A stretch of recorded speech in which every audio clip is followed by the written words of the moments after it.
Welcome back to another episode of History in Your Own Backyard. I'm your host, Susie Selleck, here today in Lexington, Kentucky at the Lyric Theater, and I'm joined by a man of many, many talents, but for today's purposes, he's the executive director of the Lyric Theater. Whit Whitaker, thanks for joining us. Well, thank you for having me. I'm glad you all were able to come down and visit us here in Lexington on this very rainy day. And it is rainy, but this place is absolutely beautiful inside. I can't wait to get into further details. But before we get to the here and the now, let's talk about what it was once. So in 1963, this place closed down. Whit, can you talk to us about that? Yes, the theater opened up in 1948 and closed in 1963, and it mainly closed due to segregation. During that time, African Americans weren't allowed to visit white establishments. So when the laws changed to where African Americans could visit them, naturally there was a curiosity about it. So once segregation started, patronage at the theater slowed down. Community businesses that surrounded the theater began to close. So it was mainly due to that. With like every great brand, there's always a backstory. So what is the origin to the Lyric Theater? Well, as I said earlier, the Lyric opened in 1948, and it was opened by some white entrepreneurs. And the Art Deco style of the building originally had 924 seats. It cost about $250,000 to build it, and the original manager was George Walston Jr., and his assistant was John Twyman. The theater originally opened up as a movie house, so they showed a lot of classic cartoons and all these wonderful old movies. And then as we got into the 50s, it started doing shows for female impersonation shows, which we call drag shows today. Oh, hey. And a lot of performers would come to town. You had James Brown, who was rumored to come here, B.B. King, Cab Calloway, Duke Ellington. Red Fox came here a few times. Moms Mabley, the wonderful African-American comedian, Sarah Vaughan. So all these performers would come to the Lyric when they were in town to perform. And so in the 50s, it became this hub of soul and R&B. And it was the place to go for the community during that time. Well, so I was going to ask you, what was it like the East community, just kind of like right around here at that time? I mean, what was the vibe? Well, like I said, it was the hub of entertainment for the African American community.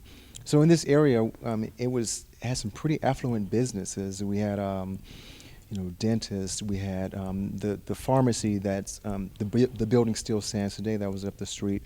One of the high school coaches owned a ice cream parlor that was near. So you had all these wonderful businesses. And the beauty of the theater at that time, the beauty of the theater at that time was that during that time, when African Americans visited other theaters, they had to stay in the balcony. So when the Lyric opened, it was an open seating theater, so African Americans no longer had to sit in the balconies, and they can sit among the people. So it was a booming hub. There was a lot of affluent businesses here, and it was the place to be. The original racetrack was actually in the East End, in the historic East End of Lexington, before it moved to Kingland.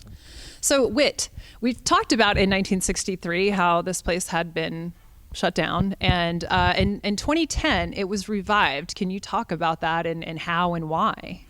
Yes, the theater reopened in October 2010, yeah. And one of the main reasons was after it closed in 1963, it lay dormant for a long time, and then they were condemning the building. The building had gone through two owners, one of which was wanting to open the building and start a homeless mission, but that didn't happen, so that was the second time that it was condemned. Well, the mayor put together a task force with community people, and they came together to save the Lyric. They had an opening to allow people to come through to see the dilapidated building and to get questions and ideas that what the community wanted.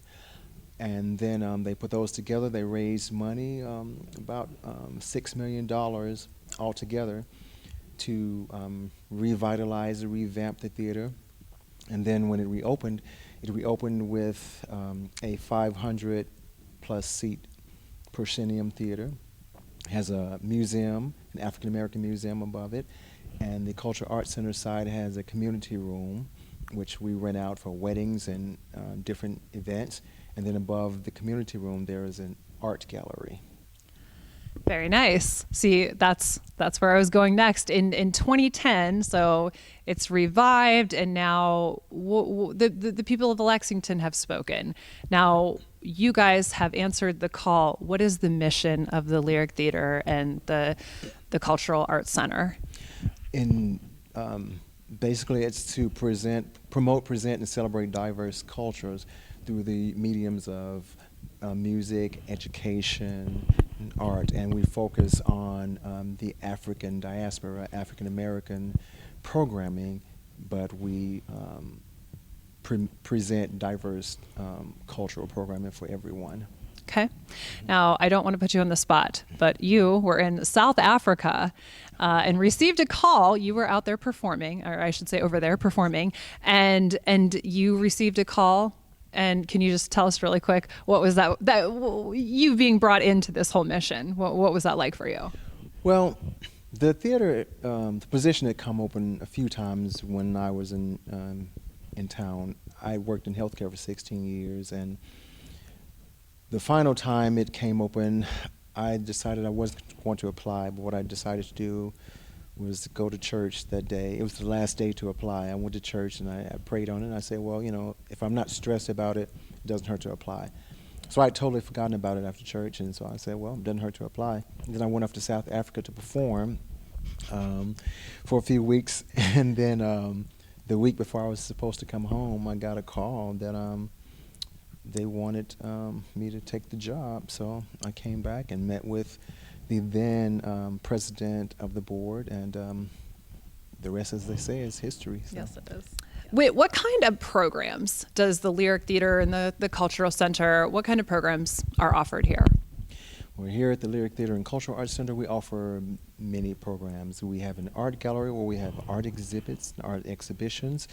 I'm planning to bring the AIDS quilt here in November for the gallery hop, and the quilt will be on display for our World AIDS Day program, which we do yearly. We have live programming. We have Claudette King coming, who is daughter of blues legend B.B. King, performing here. We have the Drifters coming here December 31st for New Year's Eve program and dinner. We have cultural summer programming for children. We have a program we call FAM, Family Art Memories, which is a hybrid program where we put together art projects for families and their kids to commune over and collaborate. And then we partner with a black farm co-op to provide fresh vegetables to address the food insecurity issues. So we have several programs. We have Feed the Soul, which is a program where we support local artists and introduce them to the community over lunch and dinner. That program is being revamped this year for next year to include dinner. So it was normally a lunch program. We've had drumming lessons here. I'm planning on starting a piano lesson program here. We just purchased some keyboards, and so we'll have piano lessons for kids in the East End. And also the theater is used for free events. We do a lot of free events here, and we also rent the spaces out for different events. We've had weddings. We have a lot of weddings done here. So yeah, I saw the space and I'm like, this place is perfect for weddings. Yeah. And I then figured. We've also gone back to our original lyric ideas. We show movies here. We had a Black Lens series that was here to show all movies that focused on the African American community. So I'm revamping that to a cultural lens. So we'll still focus on African American features, but we're going to be doing different cultural films also, and it'll be a quarterly offering. And then I'm also bringing back jazz, which was big during the 50s. And I'm planning on doing a jokes and jazz jukebox. So we would have comedians here, and then local jazz artists will play in between the different comedians. So we do a lot of different programming, cultural programming, free programming, live, movies, art exhibits. So. You had me at comedy. Yeah. So Whit, this is a beautiful space, and I would be remiss to not ask if there weren't some special characteristics or some features about it that we don't know that maybe you can share with us. Well, we've won a few awards, Brick and Architectural Award. We have a LEED Gold Certified award certification. The building has a vegetated roof. It has a rainwater catch system. A vegetated roof means what? Yeah, so there's a vegetated garden on the roof, a roof garden. Cool. It's Energy Star certified. It has met the certification qualifications because on the Cultural Center side of the building, it's mostly windows, so there's a lot of natural light. And I've just recently gotten us certified with green check certification and bronze certification. Wait, can you talk to us about the architectural value here at the Lyric Theater? Well, one of the main values is because we are a LEED Gold certified institution, one of the main ones in Lexington that I can think of, and Susan Hill, who was part of Tate, Hill, and Jacob architectural firm, was instrumental in building the building in such a way that it was Energy Star certified, the rainwater roof, the vegetated roof. It has a lot of natural light on the Cultural Center side with all the windows. And that, along with the scaled down proscenium theater, which now has 500 plus seats, which is down from the original 924, and has the African American Museum, an art gallery, and a community room. It provides lots of opportunities for different types of programming here. So Whit, the Lyric Theater, we've talked about its history. We've talked about just, the vast beauty of the actual structure and how green and efficient it is. So all this wonderful stuff. What does it mean to the community? Well, the Lyric back in its heyday was the hub of the African American community. It was the center point. And if you come into the East End, the historic East End of Lexington, it sits right at the gateway, so it's the gateway to the East End. So when the community got together to fight to prevent the Lyric from being condemned, it was a call to show just how important this piece of history is to the community. We provide ample opportunities for different organizations to come here for cultural events. It allows for cultural education for kids in the community. We partner with different groups like the William Wells Brown Neighborhood Association, where we do our annual backpack program, where we purchase backpacks and fill them with supplies and goodies for the kids.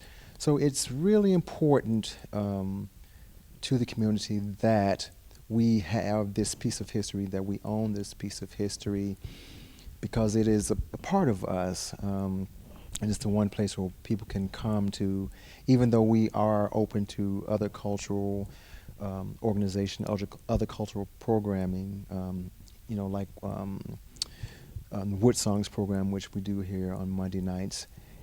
This is the place that our community can say, this is ours and it belongs to us. Very nice. One more question to put you on the spot. Okay. I know. So I have been fortunate to see you perform on KET. And so my question is, are we ever going to see Whit Whitaker perform at the Lyric Theater in Lexington, Kentucky? Well, actually, I performed here a few times before I even got the job. I've played Dr. King here in a play called The Meeting. I directed a show here and played Dr. King in a show called The Mountaintop.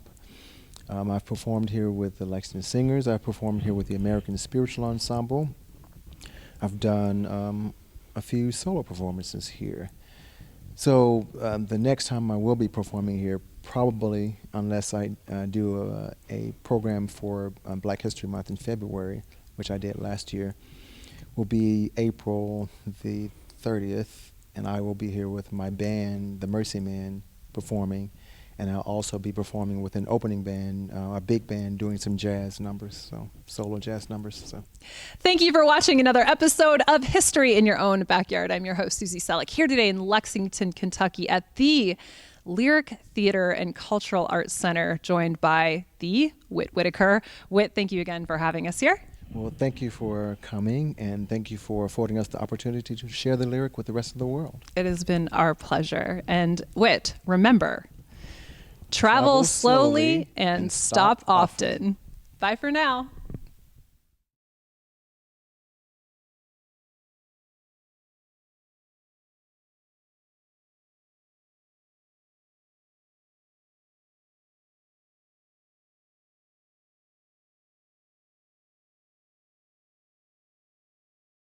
Mm-hmm.